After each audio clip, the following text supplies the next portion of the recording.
നമ്മുടെ രാമകഥ ഗാനലയം മംഗളമിൻ തമ്പുരുവിൽ പകരുക സാഗരമേ അതിനകത്ത് ആരണ്യകാന്ഡം തേടി സീതാഹൃദയം തേങ്ങി എന്ന് പാടുന്നുണ്ട്.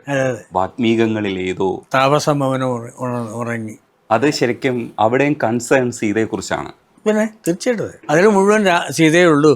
രാമൻ അവിടെ ഒരു പ്രതിമയാണ് ശരിക്കും. കാഞ്ചന സീതയെ നോക്കിയിട്ടാണ് ഇവള് പാടുന്നത് ശരിക്കും. പക്ഷേ രാമനാണ് അവിടെ പ്രതിമ, സീതയാണ് ആക്റ്റീവായിരുന്നത്. ത്രേതായുഗത്തിലെ കണ്ണിനിർമുത്തിനെ കൂടി എടുത്തോളൂ. അമ്മയോട് പറയുന്നത്, അമ്മ മുത്തുകളെ ചുമക്കുന്ന ആളാണ് ഈ അങ്ങനെ പറയുന്നുണ്ട്.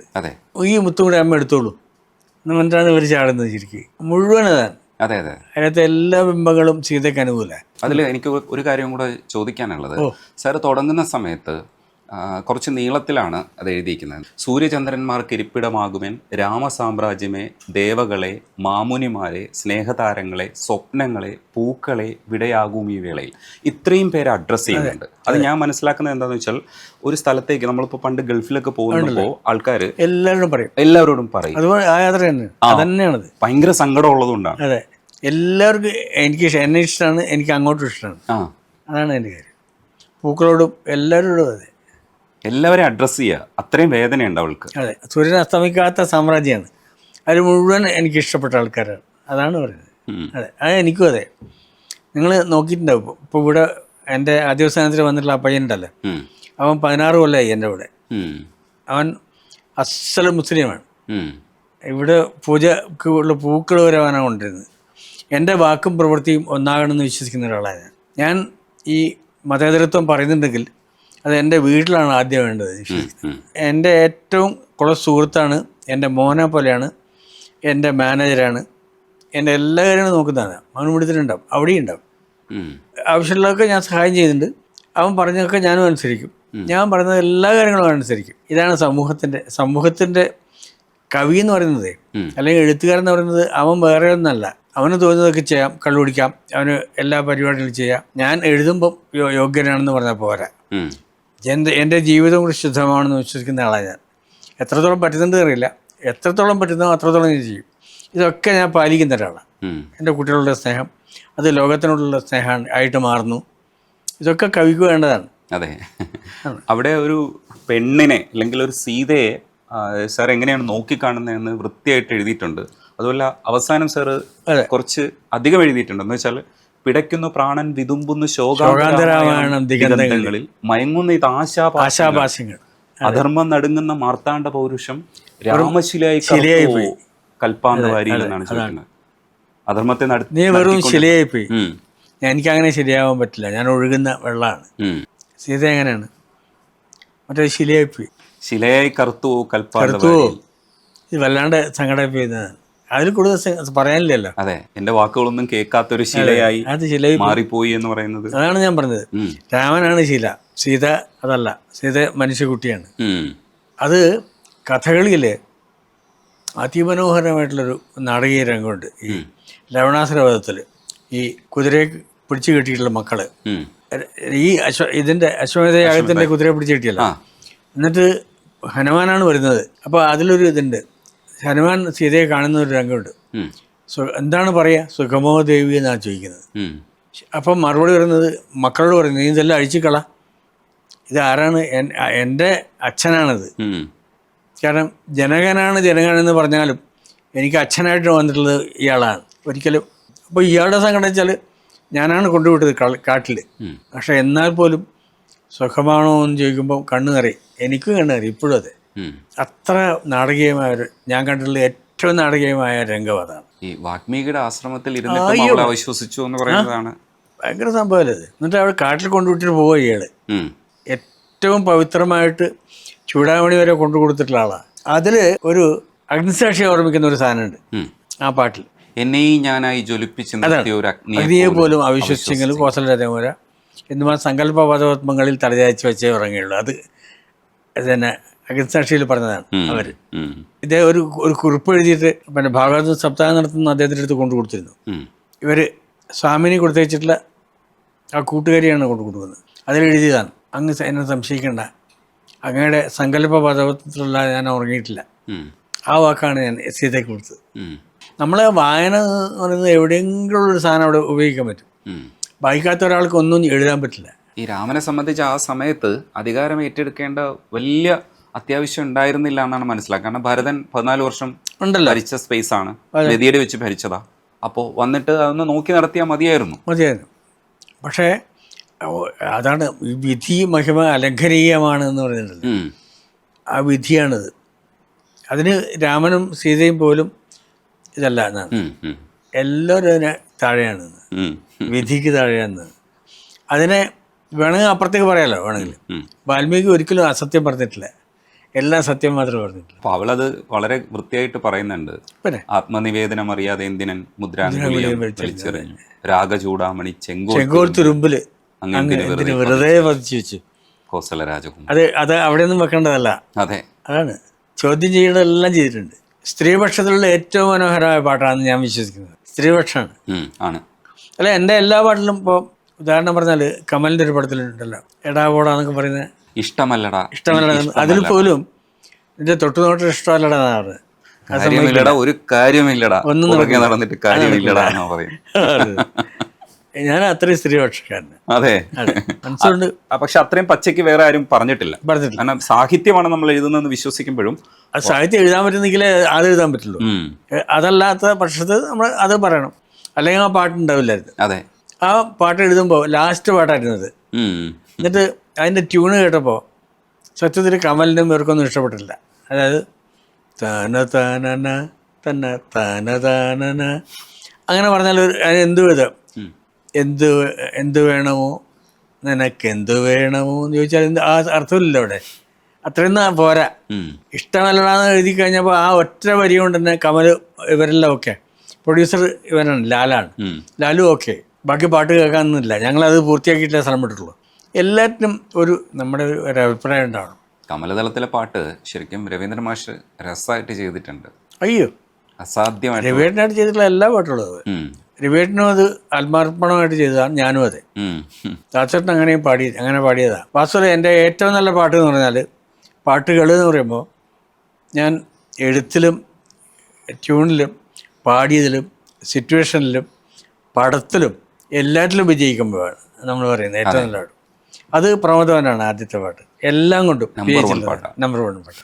പിന്നെ വികാരം നോക്കുക, മായാമയൂരം, അങ്ങനെയൊക്കെയുള്ള കുറേ പാട്ടുകളുണ്ട്. കണ്ണീർ പൂവ്. അതെ, കുറേ പാട്ടുകളുണ്ട് അങ്ങനെ. അതിനെ എനിക്ക് അങ്ങനെ പറയാൻ പറ്റുള്ളൂ. ഈ അതുപോലെ ഭരതേട്ടൻ്റെ പാട്ടുകളിൽ ഭരതേട്ടനാണ് ഭയങ്കര ഇഷ്ടപ്പെട്ടിട്ടുള്ള ഡയറക്ടർ. അസാധ്യമാണ്. അയ്യോ, നമുക്ക് അതിലേക്ക് വരേണ്ടതുണ്ട്. അതിന് മുമ്പ് ഞാൻ വികാര നൗകികമായി പറഞ്ഞതുപോലെ അഴകേയില്ലേ, അതിൽ ഏഴാങ്കടൽ തീരങ്ങളിൽ ഊഞ്ഞാലൊരുങ്ങി, അതിനെ പറ്റിയിട്ട് ചെറിയൊരു സംശയമുണ്ട് എനിക്ക്. അത് ഏഴാങ്കടൽ തീരങ്ങളിൽ ഊഞ്ഞാലൊരുങ്ങി സാറ് പറയുമ്പോ എന്തായിരുന്നു ശരിക്കും? വയലാറൊക്കെ പോയിട്ടുണ്ട്. ഏഴാങ്കടലിനക്കരെ ഏഴിലം പാല എന്നൊക്കെ പറയില്ലേ, ഒരു ഏഴിലം പാല. അത് അങ്ങനെ ഉപയോഗിച്ച ഞാൻ എപ്പോഴും കടലിന്റെ അങ്ങേയറ്റത്ത്. അതൊരു സങ്കല്പമാണ്, സങ്കല്പലോക. അതേപോലെ സാറ് ദേവാംഗനങ്ങൾ കൈയൊഴിഞ്ഞ താരകം, അത് ആ സിനിമയുമായിട്ട് ബന്ധപ്പെട്ടത്. നമ്മൾ അങ്ങനെ സിനിമയാണ്. അവിടുന്ന് വിട്ടുപോയതാ. ആകാശത്ത് നിന്ന് വിട്ടു, ഭൂമിയിൽ വന്നുമില്ല. അയാൾക്ക് ഇവിടെ കല്യാണം കഴിക്കാൻ പറ്റില്ല, ഒരു കുട്ടി ഉണ്ടാവില്ല, അവിടെ സ്ഥാനവുമില്ല. ആ സ്ഥാനം ഇല്ലാത്ത ഒരാളാണ് ഈ ഗന്ധർവൻ. അതന്നെയാണ് അതിൽ ആ പല്ലവി മുഴുവൻ അതാണ്. അത് തന്നെ സിനിമയാണ്.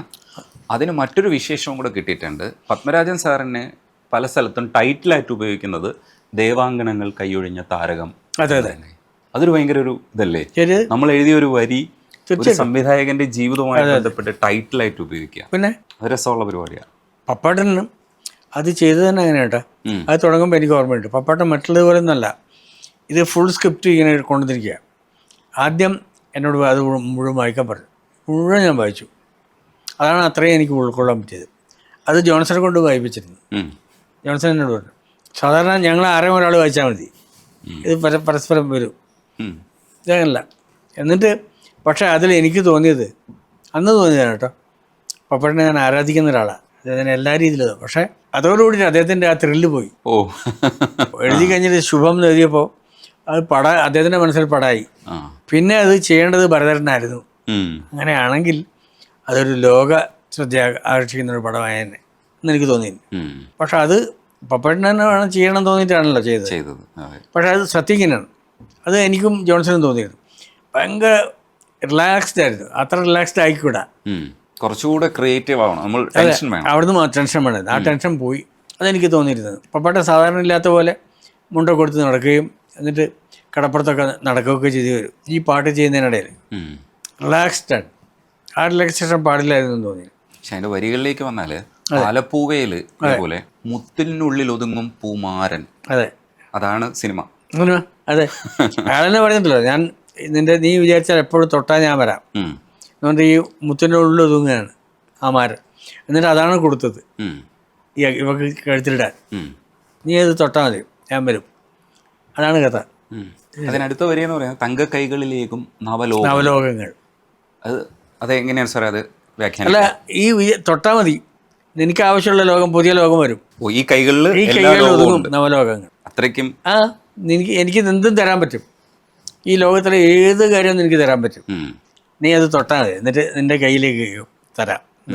നമ്മൾ വികാരനൗകയമായിട്ട് പറയുമ്പോൾ ഈ കണ്ണീരുപ്പ് കലർന്നൊരു മണലിൽ വേളിപ്പുടവ് ഒരുങ്ങി എന്ന് പറയുമ്പോൾ ഈ വേളിപ്പുടവ് ഒരുങ്ങുന്നതാണ് ആ സന്ദർഭം എന്ന് പറയുന്നത്.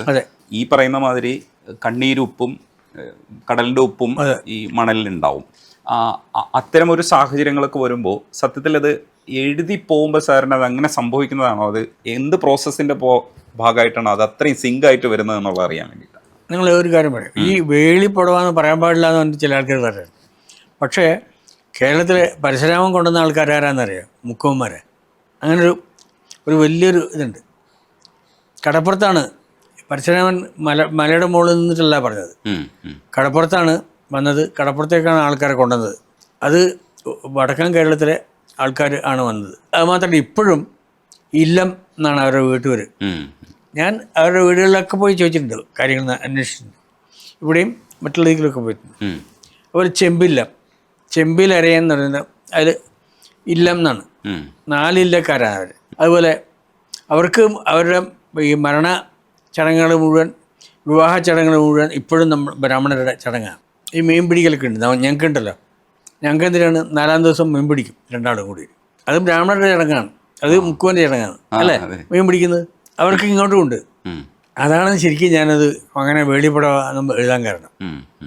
അതിലൊക്കെ നമ്മുടെ ഈ ജീവിതം എന്ന് പറയുന്നത് മുഴുവൻ അതിനകത്ത് കൊണ്ടുവരാൻ ഞാൻ ഉദ്ദേശിച്ചിട്ടുണ്ട്. പിന്നെ അതിനകത്ത് വേറെ രസമുള്ളതുണ്ട്. ഈ ഇദ്ദേഹത്തിന് ഒരു സംസ്കാരം അറിയാതെ വന്നതാണ്. അതിൽ പരിഭവങ്ങളിൽ ഇങ്ങനൊരു താളം നിങ്ങൾ ഒരു പാട്ടിൽ ഇതുവരെ കേട്ടിട്ടുണ്ടാവില്ല. തനന തനന തനന തനന തനന. ഇത് ഭാഗവതത്തിലുള്ളത്. ഗോപിക ഗീതത്തിൽ ഭാഗവതത്തിൽ ഇത് തവബിലോകനാൽ ഗോപിക ജന പ്രമദ സങ്കുല പങ്കജേക്ഷണ. ഇതേ താള പറഞ്ഞിട്ടുണ്ട് രവിയേട്ടനോട്. ഇത് താൻ അറിയാതെ വന്നതാണ്, പക്ഷേ ഇത് വന്നിട്ടുണ്ട്. ആ സംസ്കാരത്തിലുള്ളതാണ്, അറിയാതെയുള്ള സംസ്കാരം വന്നതാണ്. അതാ പറഞ്ഞ അപൂർവമായ സംഭവമാണ് രവിയേട്ടൻ. അതിൽ നിന്ന് എന്താണ് വരുന്നതെന്ന് അറിയില്ല നമുക്ക്. ഈ താളം ഭയങ്കര സംഭവമാണ്. ഞാൻ ഇങ്ങനെയാക്കിയത്, പരിഭവങ്ങളിൽ മൂടി നിൽക്കുമി വിരഹവേളയിൽ അതെ നൊമ്പരം ഉൾക്കുടന്നയിൽ കോരിയുന്നു ഞാൻ എൻ്റെ ജീവനിൽ പങ്കിടാം. അത് കഴിഞ്ഞിട്ട് ഒരു മഴ ഇതളേക്കിയ പോന്തിര അഴകനും ഇണയഴകാമൻ അഴകേ. ആ അഴകാണ് വെൺമുകിലിന് മഴയിതളേകിയ പൂന്തിരയഴകിനും ഇണയഴകാമൻ അഴകേ. ആ അഴകിനോടാണ്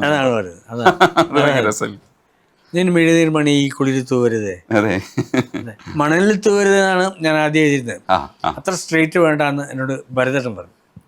അപ്പൊ കുളിരിൽ തൂവരുതാക്കിയത് ഈ മണലിൽ തൂവരുതെന്നാണ്. അവരൊക്കെ ഇതുപോലെ കവിതയുള്ളവരാ. അതാണ് എൻ്റെ പോയറ്റിക് മനസ്സുള്ള ആൾക്കാർ ഇവരൊക്കെ. എൻ്റെ രവിയേട്ടനായാലും ഭരതേട്ടനായാലും ഒക്കെ അതെ, ദാസേട്ടനായാലും അതെ, ഒക്കെ ഉൾക്കൊള്ളാൻ പറ്റുന്ന ആൾക്കാരാണ്. അതെല്ലാം അവരുടെ ആ പാടാൻ വരുമ്പോൾ അദ്ദേഹത്തിൻ്റെ ഉള്ളിൽ ഇതെല്ലാം അങ്ങ് വരും. ഇപ്പം നിങ്ങൾ പഴയ പാട്ട് കേട്ടോ, അതിങ്ങനെ അത്ഭുതകരമായിട്ടുള്ള പെർഫെക്ഷൻ ആയിരിക്കും. ദാസേട്ടൻ്റെ പാട്ടുകൾ പെർഫെക്റ്റാണ്, അത് തൊട്ടാനൊക്കില്ല. ഇന്നിപ്പോൾ എല്ലാം പിച്ച് നേരെയാക്കാനും എനിക്ക് സൗകര്യം ഉണ്ടല്ലോ, അന്നതൊന്നുമില്ലല്ലോ. പാടിപ്പോയാൽ പോയി. താഴ്വാരത്തിലെ ഭരതൻ സാറിൻ്റെ കണ്ണെത്താ ദൂരെ അതെ, ഭയങ്കര രസമുള്ളൊരു പിന്നെ ഒരു മർമ്മരം പോലെ തന്നെയാണ്. അതെങ്ങനെയാ ആ ടൂണും ഈ പറയുന്ന മർമ്മരവും ഒരുമിച്ച് വന്നതെന്നുള്ളതാണ് എന്നോട് പറഞ്ഞിരുന്നു ഈ ഭരതേട്ടൻ. ഒരു അമേരിക്കൻ സാക്സഫോണിൻ്റെ ഒരു ടോണാണ്. ഏതോ ഒരു നിഗര് വായിച്ചിട്ടുള്ള സാധനം അദ്ദേഹത്തിൻ്റെ മനസ്സിൽ കയറിയിരുന്നത്.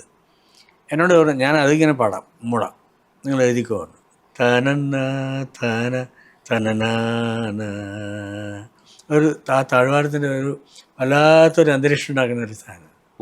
അതാണ് കണ്ണെത്താ ദൂരെ മറുതീരം മറുതീരത്തെ. പിന്നെ ബാക്കി നമ്മൾ കൊണ്ടുവന്നു കോണിൽ സംക്രമം തിമിലക്കൈ താളം കാവിൽ കൊണ്ടാടും മേളം ചിറ്റാരം കാറ്റിൻ മർമരം.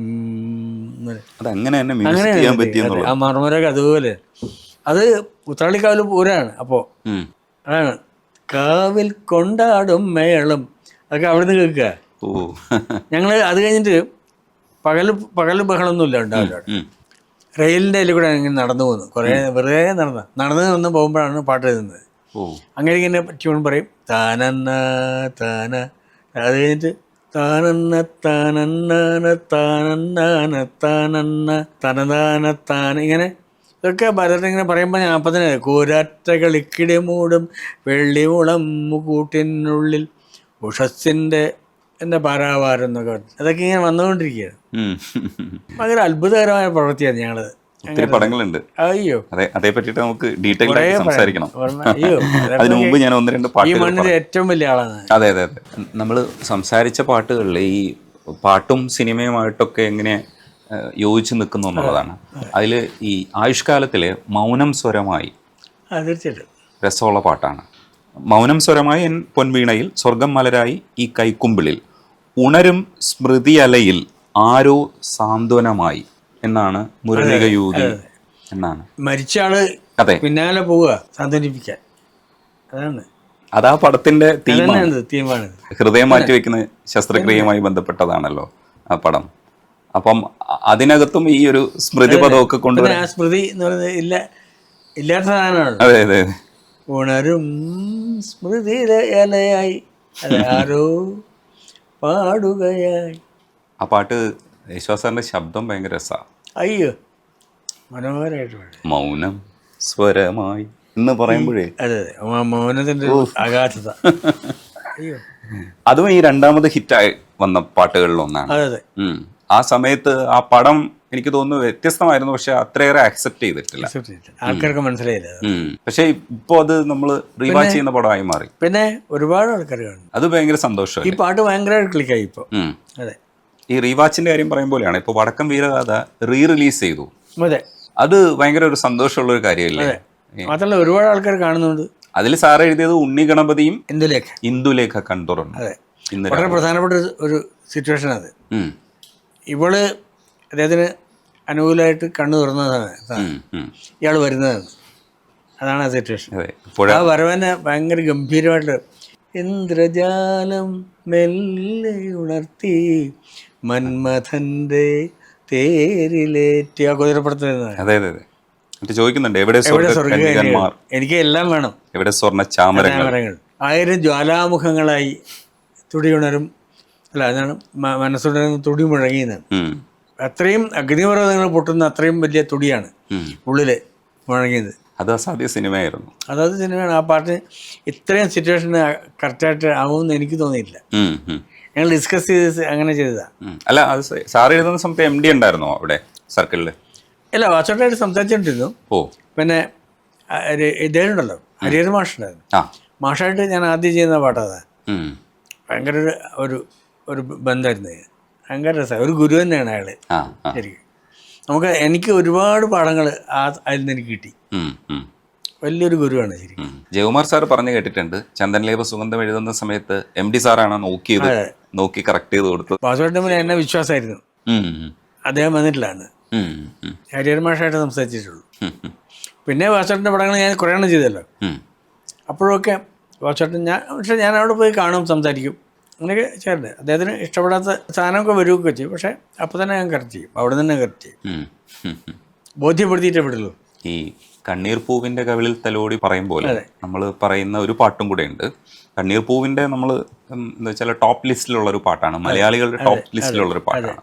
പക്ഷെ അതിൻ്റെ സെക്കൻഡ് വന്നപ്പോഴും അതേപോലെ മധുരം ജീവാമൃത ബിന്ദു. എനിക്ക് അവിശ്വസനീയമായിട്ട് കാണുന്നത് അത്.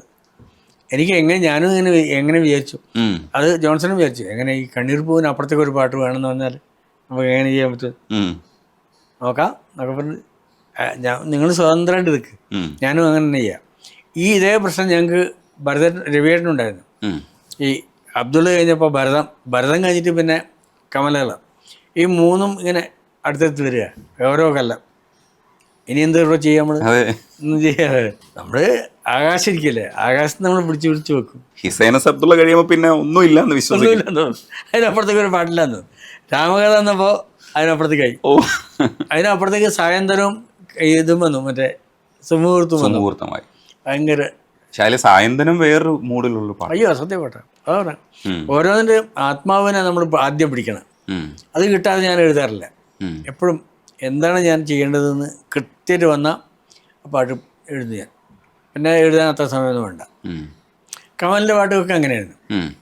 ഈ നമ്മളെ ഇദ്ദേഹത്തിൻ്റെ നമ്മൾ നേരത്തെ പറഞ്ഞില്ലേ അഗ്നിസാക്ഷി, പിന്നെ ഞങ്ങൾ ആദ്യം രവിയേട്ടനാണ് ചെയ്യേണ്ടിയിരുന്നത്. അങ്ങനെ തുടങ്ങി രവിയേട്ടനായിട്ടുള്ളൊരു കൂട്ടായ്മ ശരിയാവാത്തതുകൊണ്ടാണ് എന്നോട് പറഞ്ഞത്. ഞാൻ പറഞ്ഞു ഞാനങ്ങനെ നിങ്ങൾ പറഞ്ഞാൽ എനിക്കങ്ങനെ ഏൽക്കാൻ പറ്റില്ല. ഞാൻ എന്നിട്ട് രവിയേട്ടൻ്റെ സമ്മതം വാങ്ങി. സമ്മതമില്ലാതെ ആയതായിരിക്കും, പക്ഷേ ഇവരുടെ ഭാഗത്ത് ഒരു കുറ്റമില്ല. രവിയേട്ടന് 6 മാസം മുമ്പേ പുസ്തകം കൊടുത്തിരിക്കുന്നു. പുള്ളി അതൊന്നും വായിക്കില്ല, അങ്ങനെയൊന്നും വായിക്കില്ല. അതൊക്കെ ഞാൻ എഴുതിക്കളാന്ന് പറയും, ചെയ്യും. അവർക്ക് അക്ഷരം ആവശ്യമില്ലുള്ളതുകൊണ്ട. പക്ഷേ സിറ്റുവേഷനിൽ ആ ഊർജം കിട്ടണ്ടേ. പിന്നെ എന്നെ ഏൽപ്പിച്ചു. ഞാൻ തന്നെ ഇവിടെ വന്നു. ഡയറക്ടർ ഇവിടെയാണ് താമസിച്ചത്, മുകളിൽ. ഞാനും വിശ്വനും ഇടയ്ക്ക് കണ്ണുകൊടുത്ത് ഭക്ഷണം കഴിക്കും. അവിടെ ഇരുന്ന് ഞങ്ങൾ എഴുതും. എഴുത്തൊക്കെ പെട്ടെന്ന് കഴിഞ്ഞു. അത് അതിൻ്റെ 3ാമത്തെ ദിവസം അദ്ദേഹത്തിൻ്റെ അമ്മ മരിച്ചുപോയി, ശ്യാമപ്രസാദിൻ്റെ. എന്നിട്ട് ഞങ്ങൾ ഒരുമിച്ച് ഇവിടുന്ന് പോകുന്നു അങ്ങോട്ട്. ആലത്തൂരാണ് അദ്ദേഹത്തിൻ്റെ വീട്. അല്ല, ആദ്യം അവർക്ക് പാലക്കാട് ഒരു വീടുണ്ട്, ആ വീട്ടിൽ പോയി. അപ്പോഴേക്കും അവിടെയല്ല. ഇദ്ദേഹത്തിൻ്റെ അമ്മ ഡോക്ടറാണ്, അച്ഛൻ ബംഗാളിൽ എവിടെയോ ആണ്, ഏതോ ട്രെയിനിലായിരുന്നു. അപ്പോൾ എന്നിട്ട് അവിടെ നിന്ന് വരുമ്പോൾ 2 ദിവസം കഴിഞ്ഞ് എത്തുമ്പോൾ അങ്ങനെ ഒരു ദിവസം അവിടെ വെറുതെ ഇങ്ങനെ ഇരുന്ന് കിട്ടുന്നത്. ഞാൻ ഒരു ദിവസം കഴിഞ്ഞിട്ട് അവിടെ നിന്ന് വന്ന് അങ്ങനെ കിട്ടുന്നത്. അത്രയും ഒരു ആത്മബന്ധമായിട്ടാണ് പാട്ടൊക്കെ ചെയ്തത്. പക്ഷേ എനിക്കൊരു വിഷമമുണ്ടായിരുന്നു ശരിക്കും അന്ന്. പിന്നെ നിങ്ങളോട് പറഞ്ഞ കാര്യമൊന്നും എന്നോട് പറഞ്ഞിട്ടില്ല കേട്ടാ. അത് കേൾക്കാൻ നമുക്ക് ആഗ്രഹം ഉണ്ടാവില്ലേ. പടം കഴിഞ്ഞിട്ട് പോലും എന്നെ വിളിച്ചിട്ട് ഇതൊന്നും പറഞ്ഞിട്ടില്ല. അത് കേട്ടപ്പോൾ എനിക്ക് ഭയങ്കര സന്തോഷമായി. അങ്ങനെ പറഞ്ഞല്ലോ. എന്നെ വിളിച്ചിട്ടുമില്ല. പിന്നെയുള്ള പടങ്ങളും എന്നെ വിളിച്ചില്ല, ഒന്നിലും എന്നെ വിളിച്ചില്ല, ഒന്നും എന്നെ വിളിച്ചിട്ടില്ല, സംസാരിച്ചിട്ടില്ല, ഫോൺ ചെയ്തിട്ടില്ല. അപ്പോഴൊക്കെ എനിക്ക് വിഷമമായിരുന്നു. അപ്പോഴും ഓരോ വിഷമമുണ്ടായിരുന്നു. പക്ഷെ അത് കണ്ടപ്പോൾ എനിക്ക് സന്തോഷമായി. ഉൾക്കൊണ്ടിട്ടുണ്ട് എന്ന് മനസ്സിലായി. അതെ, ക്രിയേറ്റേഴ്സ് എപ്പോഴും പിന്നെ നമുക്ക് ചെയ്യുമ്പോൾ അത് നമുക്ക് കേൾക്കണ്ടേ. അതെ, നല്ലതായി എന്ന് പറയുന്നത് കേൾക്കാൻ സന്തോഷമാണ്. ദാസേട്ടൻ എപ്പോഴും പറയാറുണ്ട്, പണ്ട് കണ്ണിൽ നെന്മയിൽ ഓർമ്മപ്പൂവിൽ എന്നുള്ള ആ പാട്ടുണ്ട്. ആ പാട്ടിൻ്റെ ചരണം എന്ന് പറയുന്നത് ഭയങ്കര കൊനഷ്ടാണ്. അതിൻ്റെ ബേസ് മധ്യമശ്രുതിയിലൊക്കെ ആക്കും. അത് ടഫാ പാടാൻ. അപ്പോൾ നെയ്യാണാദ്യം കണ്ണീർ തൂവി ശ്യാമാരണ്യത്തിന്മീതേ ആണാദ്യം ഇങ്ങനെ പോകും, ഭയങ്കര കയ്യിൽ പോകും. പാടിക്കഴിഞ്ഞിട്ട് പപ്പാട്ടൻ നേരം കയറുന്നു. ഞാൻ മാത്രമേ അവിടെ ഉള്ളൂ, പുള്ളി ആരെയും സമ്മതിക്കില്ല. രവിയേട്ടനാണ് ടെൻഷൻ അടിക്കുക. മറ്റേ പെരുമ്പാവൂർ രവീന്ദ്രനാഥ് പുള്ളിക്ക് ടെൻഷനാണ് ദാസറിൻ്റെ അടുത്ത് പോകാൻ. എന്നിട്ട് തിരുവനി പോകും. എന്നിട്ട് എന്നെ അകത്തിട്ടു. ഞാനാണ് അവിടെ പോയി സമാധാനിപ്പിക്കുക. എടോ ഇത് മധ്യമശ്രുതിയാണ്, ഇതെങ്ങനെ മുകളിൽ പോകും എന്നൊക്കെ ചോദിച്ച് ഇത് കേട്ട് പാടി കഴിഞ്ഞപ്പോൾ നിത്യനിലാവിൻമീതെ മൂവന്തിക്കത് ഇങ്ങനെ വേണ്ടല്ലോ, അതെല്ലാം ഹയ്യ. എന്നിട്ട് പപ്പടം വന്നു തിരുമേനി, ഇത് ലോകത്തിൽ ആർക്കും പാടാൻ പറ്റില്ല കേട്ടോ. ഇതുപോലെ ദാസേട്ടൻ പാടിയ പോലെ ലോകത്തിൽ ആർക്കും പാടാൻ പറ്റില്ല. അപ്പോൾ എന്നിട്ട് സാറങ്ങോട്ട് പോയപ്പോൾ പപ്പാട്ടനങ്ങോട്ട് പോയപ്പോൾ എന്നോട് പറഞ്ഞു, മോനെ ഇതല്ലേ നമ്മൾ കേൾക്കാൻ ആഗ്രഹിക്കുന്നത്, കുറച്ച് ലേശോട് ശരിയാവണം. എല്ലാവരും പറയും. ഞാൻ ഉദ്ദേശിച്ചതായില്ല, ഒക്കെ സമ്മതിച്ചു. ഇത് കഴിഞ്ഞാൽ ഇതുപോലെ ഒരാൾക്കും ചെയ്യാൻ പറ്റില്ല. സത്യം അതാണ്, അത് പറയില്ല. എന്നോട് പപ്പാട്ടിനെ പറ്റി മാത്രമേ ദാസേട്ടൻ പറഞ്ഞിട്ട്. ഇങ്ങനെ സമാധാനമായിട്ട് സന്തോഷമായിട്ട് ഒരു വാക്ക് ഞാൻ കേട്ടില്ല ഇന്ന് വരെ. അതുകൂടെ നമ്മൾ പ്രതീക്ഷിക്കും. അതാ ഞാൻ പറഞ്ഞത്. അപ്പോൾ ശ്യാം അത് പറയുന്നത് എനിക്ക് കേൾക്കാം, എൻ്റെ ജീവിതത്തിൽ കേൾക്കാൻ ഞാൻ പ്രതീക്ഷിക്കും. അത് നമുക്ക് കിട്ടുന്നൊരു അവാർഡാണ്. തീർച്ചയായിട്ടും. ഈ എൻ്റെ ലോകത്തിൽ നിങ്ങളെ അറിയാത്ത വേറൊരു വലിയ 2 ലോകമുണ്ട്. ഒന്ന് ക്ലാസിക്കൽ സംഗീതം. ഉം. ഞാനൊരു 1000-ത്തിലധികം കച്ചേരി കേരളത്തിൽ നിന്ന് നടത്തിയിട്ടുണ്ട്. അറിയാം, ഒരേ വലിയ അമ്പലങ്ങൾ മഹാക്ഷേത്രങ്ങളിൽ 2-3 കൊല്ലം തുടർച്ചയായിട്ട് ഞാൻ പാടിയിട്ടുണ്ട്. വലിയ പക്കമേളക്കാരോടുകൂടി. കച്ചേരി അനുഭവങ്ങൾ എന്ന് പറയുന്നത് അത് വലിയൊരു അധ്യായമാണ്. പിന്നെ ജോലി അനുഭവങ്ങൾ അത് വരെ നമ്മളിപ്പോൾ പാട്ട് മതി നമുക്ക്. ഹിസൈന സദ്ദുള്ളയില് പാടാൻ വരുന്നത് അഭിനയിക്കുന്ന സമയത്ത് അതെ, അടിപൊളി പാട്ടാ. എന്തുകൊണ്ട് അങ്ങനെ ചോദിച്ചാൽ എനിക്കത് അനുഭവങ്ങളുണ്ടാ. ഞാനത് താളം പിടിച്ച് എല്ലാം കൃത്യമായിട്ട് ചെയ്യാൻ കാരണം ഞാനത് ചെയ്യുന്ന ആളായിരുന്നു. വേറൊരാളെ അത് ചെയ്യാൻ പറ്റില്ല. അതിൽ ഇയാൾക്കറിയാം, ലോഹിക്കറിയാം. ലോഹിയാണ് അതുപോലെ ചില വ്യക്തികൾ, ലോഹി, മുരളി, പ്രസാദ് സാറ്, കാവാലനാരായണ പണിക്കർ, വേണു, ഇങ്ങനെ കുറേ ആൾക്കാരുണ്ട്, ജോൺസൺ. അത് മറക്കാൻ പറ്റാത്ത കുറേ അധ്യായങ്ങളാണ്. അതൊക്കെ പറയാനുണ്ട്. പിന്നെ അതെ അതെ, ദേവസഭാതലം അഭിനയിക്കുന്ന സമയത്ത് അത് നല്ല രസമായിട്ട് അത് ചെയ്തിട്ടുണ്ടായിരുന്നു. അതിൽ ഒരു രസമുള്ളൊരു മത്സരം നടക്കുന്നുണ്ട്. അപ്പോൾ ഒരു സൈഡിൽ നിന്ന് ദേവസഭാതലം രാഗിലം, അപ്പോൾ ഇവിടെ ദേവസഭാതലം രാഗിലം. അതെ, ഭയങ്കര രസമായിട്ട് ചെയ്തിട്ടുണ്ടായിരുന്നു. അത് സാറിൻ്റെ ഒരു മ്യൂസിക് സെൻസ് ഇപ്പൊ അഭിനയത്തിൽ മാത്രമല്ല അത് ഗുണപ്പെട്ടിട്ടുള്ളത്, എഴുത്തിൽ അത് ഇവരൊക്കെ സഹായിക്കുന്ന, ഇല്ലെങ്കിൽ പെട്ടെന്ന് തന്നെ കമ്മ്യൂണിക്കേറ്റ് ചെയ്യാൻ കഴിയുന്ന ഒരു കാര്യം. പിന്നെ അത് ടഫായിട്ടുള്ള വിഷയമാണത്, പക്ഷെ സിമ്പിളായിട്ടാണ് അത് പറയുന്നത്. അതിൽ പക്ഷികൾ, ഈ മൃഗങ്ങൾ, ഇവരുടെയൊക്കെ നാദവും നമ്മളെ മനുഷ്യൻ്റെ നാദത്തിൽ ചേർന്നിട്ടാണ് ഈ ശബ്ദസ്വരങ്ങൾ ഉണ്ടാകുന്നത്. ആ കഥയാണ് ശരിക്കുള്ളത്. പക്ഷേ ഇത് വാശി പിടിക്കാനൊന്നുമില്ല, ഇതെല്ലാം ഒന്നാണ് എന്നാൽ അവസാനം പറയാൻ. ഹിന്ദുസ്ഥാനിയും പിന്നെ ക്ലാസിക്കലും ഈ നമ്മളെ ക്ലാസിക്കലും ഒക്കെ ഒന്നാണ്. കാരണം ഇതിന് പേര് മാത്രമേ വ്യത്യാസമുള്ളൂ. ഇപ്പോൾ ഹിന്ദോളെന്ന് പറയുന്നത് മാൽഘോഷ് എന്നാണ് അവർ പറയുക, നമ്മുടെ തോടിക്ക് അവർ ഭൈരവ് എന്നാണ് പറയുക. ഇത്രയൊക്കെ ഉള്ളൂ വ്യത്യാസം. നമുക്ക് കേൾക്കാൻ സുഖമുള്ള കുറച്ച് സാധനങ്ങൾ നമ്മൾ ചിട്ടപ്പെടുത്തി പല നാടുകളിലായിപ്പോയി. അതെ, അത് മാത്രമേ ഉള്ളൂ. പിന്നെ ഭാരതം എന്ന് പറയുന്നത് വളരെ അത്ര വിസ്താരമുള്ളതല്ലേ. അപ്പോൾ ഓരോ നാട്ടിലും ഓരോ പേര് പറയുന്നത് മാത്രമേ ഉള്ളൂ. നമ്മളെ സംസ്കാരം ഒന്നാണ്. അതൊക്കെയാണ് അതിൻ്റെ ഞാൻ ഉദ്ദേശിച്ചത്.